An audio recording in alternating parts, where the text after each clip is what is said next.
पश्चिम बंगाल में पिछले 24 घंटों के दौरान 2486 नए कोरोना संक्रमित मरीज मिले हैं और 55 लोगों की मौत हुई है।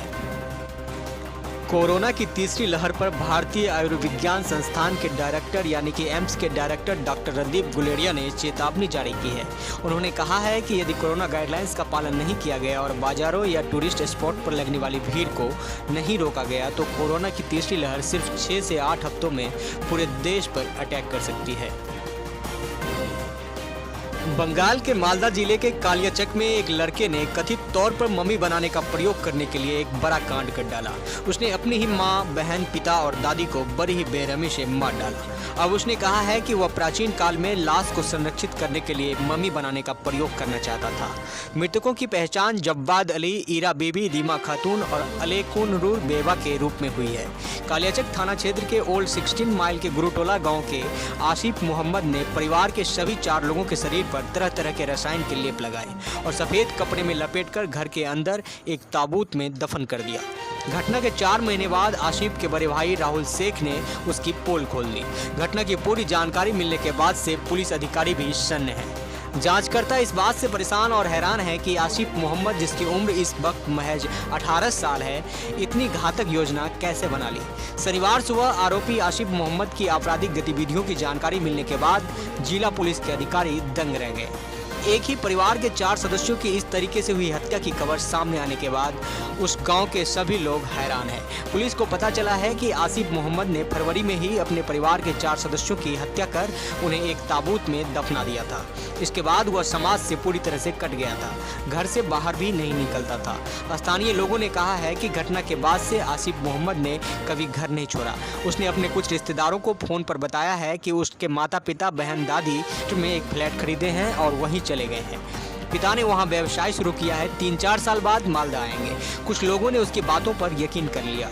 आसिफ मोहम्मद ने अपने माता पिता, बहन और दादी के कत्ल को राज बनाए रखने की पूरी कोशिश की, लेकिन शुक्रवार को उसके भाई ने इस राज से पर्दा उठा दिया।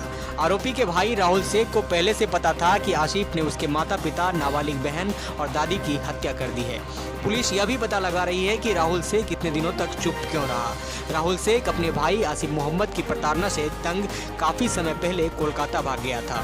वहां के किसी कॉलेज में उसने दाखिला ले लिया था। उसने आर्ट्स की पढ़ाई की है।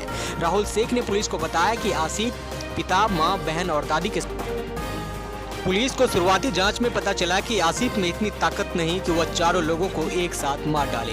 पुलिस का कहना है कि आसिफ ने बड़ी चालाकी से अपने परिवार के लोगों की हत्या की। हो सकता है कि मारने से पहले उन्हें नशीला पदार्थ खिलाया गया हो। आसिफ मोहम्मद ने अपने परिवार के सदस्यों की जिस तरीके से हत्या की, उसके बारे में जानकर कालियाचक की पुलिस हैरान है। पुलिस के मुताबिक आसिफ ने अपने माता पिता, नाबालिग बहन और दादी के हाथ पैर बांधकर ताबूत में डाल।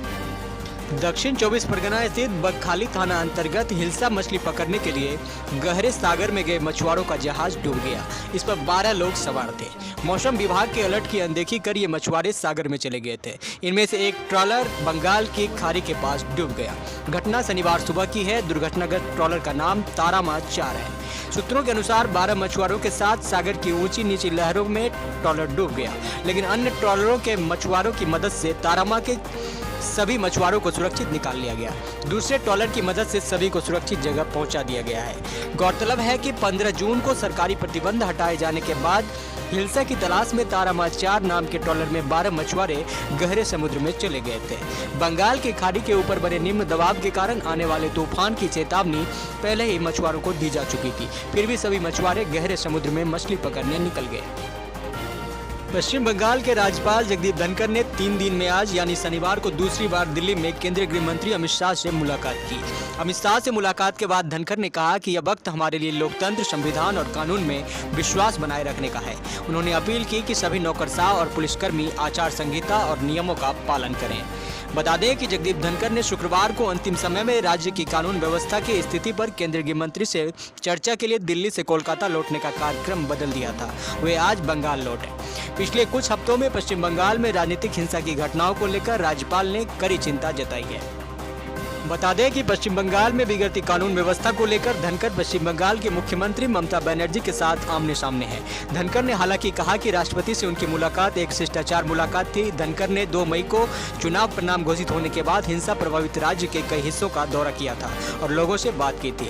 राष्ट्रीय राजधानी के दौरे पर आए पश्चिम बंगाल के राज्यपाल जगदीप धनखड़ गुरुवार शाम को अधीर रंजन चौधरी से भी उनके आवास पर मुलाकात की, जिसके बाद कांग्रेस हलकों में हलचल मच गई थी। बंगाल में पिछले कई दिनों से हो रही बारिश से जनजीवन पर भारी असर पड़ा है। कोलकाता की कई सड़कें जलमग्न हैं। वहीं राज्य के कई जिलों में बाढ़ जैसे हालात हैं। हुगली समेत कई नदियों का जलस्तर बढ़ गया है। दक्षिण 24 परगना जिले में कई जगहों पर तटबंधों के टूटने का खतरा। बारिश की वजह से पारा कई डिग्री नीचे उतर आया है और मौसम में ठंडक आ गई है। कोलकाता के साथ हावड़ा, हुगली, उत्तर और दक्षिण 24 परगना, पूर्व पश्चिम मेदिनीपुर, पूर्व व पश्चिमी बर्धमान, नदिया, मालदा, मुर्शिदाबाद समेत अन्य जिलों में भी मूसलाधार बारिश हो रही है। हावड़ा, हुगली, दक्षिण 24 परगना और पूर्व मेदिनीपुर जिलों के विभिन्न स्थानों पर बाढ़ जैसे हालात हैं। बारिश को लेकर बंगाल के गंगा तटवर्ती जिलों में सतर्कता जारी की गई है। राज्य प्रशासन भी पूरी तरह अलर्ट है और हालात पर नजर रख रहा है। राज्य के तटीय इलाकों पर खास तौर पर नजर रखी जा रही है। मछुआरों को समुद्र में जाने से मना किया गया है। बंगाल विधानसभा चुनाव में ममता बनर्जी की जीत के बाद पार्टी छोड़कर गए कार्यकर्ताओं और नेताओं का पार्टी में वापस आने का सिलसिला शुरू हो गया है। चुनाव से पहले बहुत से कार्यकर्ताओं और दिग्गज नेताओं ने टीएमसी छोड़कर बीजेपी ज्वाइन कर ली थी।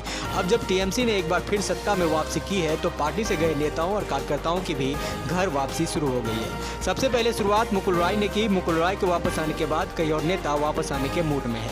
साथ ही ग्राउंड लेवल के भाजपा कार्यकर्ता भी टीएमसी में लौटने लगे हैं। बता दें कि बंगाल के बीरभूम जिले में 300 भाजपा कार्यकर्ताओं ने शुक्रवार को टीएमसी में वापसी की।